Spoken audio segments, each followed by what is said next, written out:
José, ¿cómo estás? Bienvenido a PayP. Hola. Hola, hola, ¿qué tal chicos? Muchas gracias por la invitación. Bueno, un placer. Desde tu lugar, ¿qué significa la disfunción eréctil? Bueno, una disfunción eréctil obviamente es un trastorno en la erección, ¿sí? Sobre todo del hombre que no puede lograr una erección y puede darse por diferentes causas, ¿sí? Una causa orgánica, por ejemplo, algo que le está pasando a nivel hormonal o que le está pasando a nivel de la vasculatura del pene, o sea, de los vasos sanguíneos, ¿sí? Por ejemplo, un paciente fumador, un paciente hipertenso, un paciente diabético, se le van tapando las arteritas que hay en los cuerpos cavernosos, que son las que se llenan de sangre para lograr la erección. Entonces, al estar tapadas por estas causas, digamos, no se logran erecciones completas. Por ejemplo, si el paciente está con un déficit de testosterona o la famosa andropausia, también puede generar que no inicie, digamos, el deseo sexual, por ende no hay erección, no hay inicio de erección, y así diferentes causas orgánicas, por así decirlo, que se pueden solucionar con tratamientos o medicamentos o soluciones a nivel local. Ujú. Y si no, tenemos la parte psicológica, ¿sí? Que también juega un rol muy importante, el estrés que estamos viviendo todos hoy en día. Se está viendo mucho paciente joven con trastornos de disfunciones, ¿sí? En la erección o en la eyaculación, ¿sí? Y Y cuando más que hablas de nada, jóvenes, ¿de qué edad? y joven entre 25 y Ajá. 35 años, ¿sí? Muy Incluso jóvenes. se ve mucha baja de testosterona también en esas edades, que antes era más visto en pacientes de 50 años para arriba, en la famosa andropausia, que empieza naturalmente a bajar la testosterona. Perdón, Pablo, ¿hay algún Sí. estudio para medir la testosterona?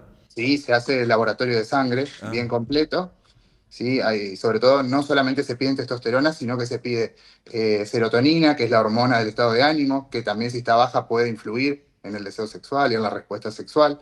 Se piden las testosteronas, se piden estrógenos también, que los hombres también tenemos en menor proporción. Ujú. Lo que se ve por estrés o paciente en la andropausia es que suben los niveles de estrógeno y bajan los niveles de testosterona. Entonces ahí hay un desbalance que corrigiéndolo se puede mejorar la claro. disfunción. Ahora, me quedo con esto que vos marcabas de varones de entre 25 y 35 años con problemas de erección, con falta de deseo. ¿Cuál es la conclusión a la que vos llegás a partir de lo que podés ver en el consultorio? Entiendo que hablamos del estrés. Bueno, profundicemos el tema y por qué el estrés puede generar también este tipo de cuestiones que también afectan lo vincular. Exactamente. Sí, el tema del paciente joven, nosotros tenemos un proceso que se llama aromatización, que transforma la testosterona en estrógenos, ¿sí? Es una enzima que genera ese cambio, esa transformación. Ante el estrés, pacientes diabéticos, pacientes con resistencia a la insulina que todavía no tienen manifestada una diabetes clínica, pero sí está empezando con esa resistencia a la insulina, pacientes con grasa abdominal muy grande, pacientes con flotadores muy grandes también, que tienen mucha grasa en el cuerpo, puede generar esta aromatización, ¿sí? Y transforma la testosterona que tiene en estrógenos, ¿sí? Entonces empieza hormonalmente a feminizarse, incluso hay casos extremos donde aparece ginecomastia, reducción del tamaño del pene, se mete para adentro también. No solamente genera causas del deseo, sino que también causas físicas. Claro, y Sí, esto, perdón, y esto puede venir en una depresión para el varón que atraviesa por todo esto. exactamente. El tema de la depresión y la ansiedad también está generado por la serotonina, que Claro. también ante el estado de estrés baja. Por lo general, ante el estado de estrés se consume tanto nutriente el cuerpo para estar en estado de alerta permanente que no logramos llegar a formar ninguna de las proteínas que necesitamos, ¿sí? O ninguna sustancia en el Claro. cuerpo, sea las hormonas, sea el colágeno, así para la piel y demás. Ujú. El estrés afecta a todo esto por ese consumo masivo que hay de nutrientes. José, desde la anatomía, ¿el tamaño del pene importa con respecto a este tema que estamos abordando o no? El tamaño socialmente o culturalmente sí importa. Eh, Qué sé yo, si como siempre digo, si uno en un grupo entre amigos o entre amigas sobre todo, siempre sale esa conversación, digamos, y no hay mujer que le preguntes que si el tamaño importa, pero bueno, no lo suelen decir mucho.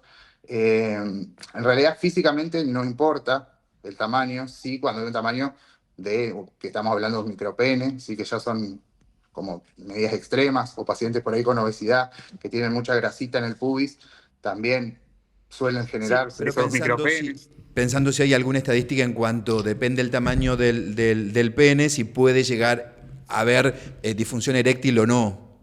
Claro, en ese caso sería más bien una respuesta psicológica, por así Claro, decirlo, por un estado de ansiedad bien. o un estado de que el paciente se siente inferior al resto de los hombres por su tamaño, digamos, ¿sí? Que es el famoso síndrome del vestuario. Tiene nombre y todo. Claro. Compararse en el vestuario, donde uno ve con otros amigos, compañeros, ver los distintos tamaños. Sí, El lo que está varón se bueno. mira, digo, se los pregunto como varones, digamos, esto pasa, el síndrome del vestuario, esto implica que el varón mira al otro varón, mira el tamaño del pene que tiene el otro. ¿Hay Exactamente. comparaciones? Sí, ¿Hay chistes sobre O esto? compara, o siempre. compara visualmente o en su cabeza, Claro, ¿sí? claro, Eh, qué sé yo, por ahí tuvieron una respuesta sexual no favorable claro. y eso les generó esa ansiedad y lo tengo muy chico, por eso no llego a complacer a la otra persona y demás. Entonces todo eso genera tanta ansiedad que va a generar después una ansiedad anticipatoria que se llama, que va a impedir la erección. José, ¿y hay alguna intervención a través de cirugías que se pueda realizar para algún tratamiento o no? No tiene nada que ver. Sí, en realidad la cirugía de prótesis que se colocan en el pene es como el último recurso. Sí, lo que se usa mucho hoy es si el paciente quiere agrandar el tamaño del pene, los métodos de relleno, ¿sí? Yo tengo una técnica propia que ya hace unos 7 años más o menos que la vengo aplicando con excelentes resultados, donde se aplica un determinado relleno, sea ácido hialurónico, sea plasma gel, que es un gel que se forma a partir de la sangre del propio paciente, o a través de grasa, ¿sí? Se hace una extracción de grasa y esa grasa la llevamos a el pene. Entonces ya visualmente y orgánicamente tiene un mayor tamaño con re buenos resultados. Y al ya tener eso, el paciente mejora como su estado de ánimo, mejora Su su estima. respuesta sexual Claro. exactamente al mejorar su autoestima. Claro, claro, claro, claro. Los varones llegan solos a la consulta, llegan acompañados por su pareja, y esto te lo pregunto también si el varón, digamos, decide llegar a un profesional médico cuando ya se generó la crisis en la pareja o al menos la charla acerca de lo que viene sucediendo. Sí, por lo general vienen solos, ¿sí? Y siempre surge primero una consulta por otra cosa, ¿sí? O sea, algún otro tratamiento. Yo hago estética también, entonces vienen, no sé, por caída de pelo, por ejemplo, y en el transcurso de las sesiones o en el transcurso de las consultas van como tomando confianza y recién ahí se animan a preguntar, ¿sí? Y ahí ya empezamos a indagar y a tratar de ayudarlos. Claro, como quien no quiere la cosa, te lo tiran así al Sí, pasar. todavía es un tema que genera mucha vergüenza. Sigue Qué siendo bárbaro. tabú. Claro, Sigue claro, siendo tabú este tema. claro, claro, claro. Y digo, Y lo que todos tenemos que saber es que a todos nos ha pasado o todos nos va a pasar en algún momento. bien, Totalmente. claro, claro. Y eso te iba a preguntar, digamos, la manera también en la que vos lo abordás, tratando también de simplificarle al consultante, al paciente, que bueno, a lo mejor camufla la consulta para poder plantearte lo que realmente le está pasando. Exactamente. José, ¿hay alguna recomendación en particular que vos le quieras dar a aquella persona que está pasando por este trance, digamos, y no se anima a blanquearlo con su pareja o tiene algún miedo de ir a la consulta? Siempre lo ideal, si está en pareja, el paciente, ideal es charlarlo con la pareja, ¿sí? ¿Por qué? Porque la pareja puede también estar pensando que, no sé, no está conmigo porque capaz está con un tercero, con otras personas y demás, entonces se generan ciertos conflictos que van llevando a más disfunción, ¿sí? Entonces siempre tratar de decirlo, mirá, me pasa esto, no es con vos, es un problema que estoy teniendo y me gustaría solucionarlo, ¿sí? Y ahí se busca ayuda. José, te lo Pero siempre pregunto. charlarlo con la pareja para estar los dos al Claro. tanto. Te pregunto esto que también se lo pregunté a nuestro entrevistado anterior.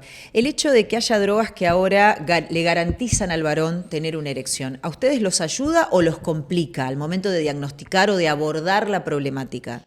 El tema bueno, el Del sildenafil o el Viagra. tadalafilo, Ujú, básicamente eso. son las que vas y las compras prácticamente de venta libre hoy en día. El tema es que estás dependiendo de una medicación o de una droga. Y muchas veces es un problema más de ansiedad y no de eso. Si es un problema de baja de testosterona, por ejemplo, por más que tomes sildenafil o tadalafilo, no va a haber erección, porque no está el impulso inicial del deseo, ¿sí? no se va a lograr la erección. Lo único que hace el sildenafil o el tadalafilo es abrir estos vasos sanguíneos que yo les contaba, que son los que se llenan de sangre y forman la erección, logra vasodilatar esos vasitos, entonces se llena de sangre. Pero si no está el impulso inicial para que se active eso, no va a funcionar igual. Bien, está buenísimo que puedas explicar esto, porque yo entiendo que muchos varones lo deben resolver de esta manera o entender que con esto tienen garantizado lo que puede ser un problema que lo venimos tratando y que tiene un abordaje para poder realizarlo. Así que me parece interesante poder marcarlo.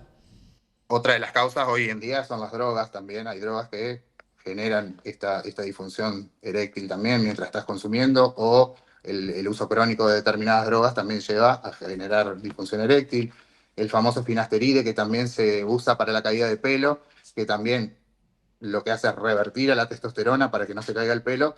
El principal efecto adverso es una disfunción eréctil. Entonces, es para hablar y charlar en esa primera consulta de todo un poco y tratar de buscar cuál es la causa que está teniendo ese paciente. Y son medicamentos que uno va y los compra sin una receta médica hoy en día.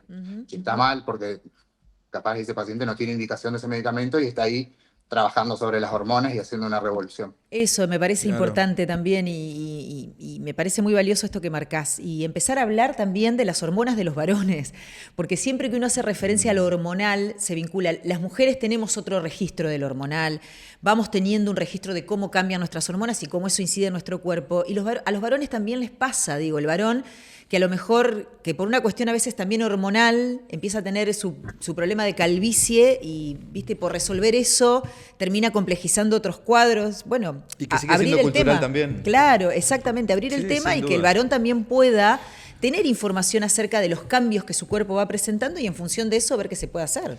José, te queremos agradecer por esta entrevista, por este contacto. Un placer, como siempre. Muchísimas gracias, chicos. Un abrazo Que pasen grande. lindo.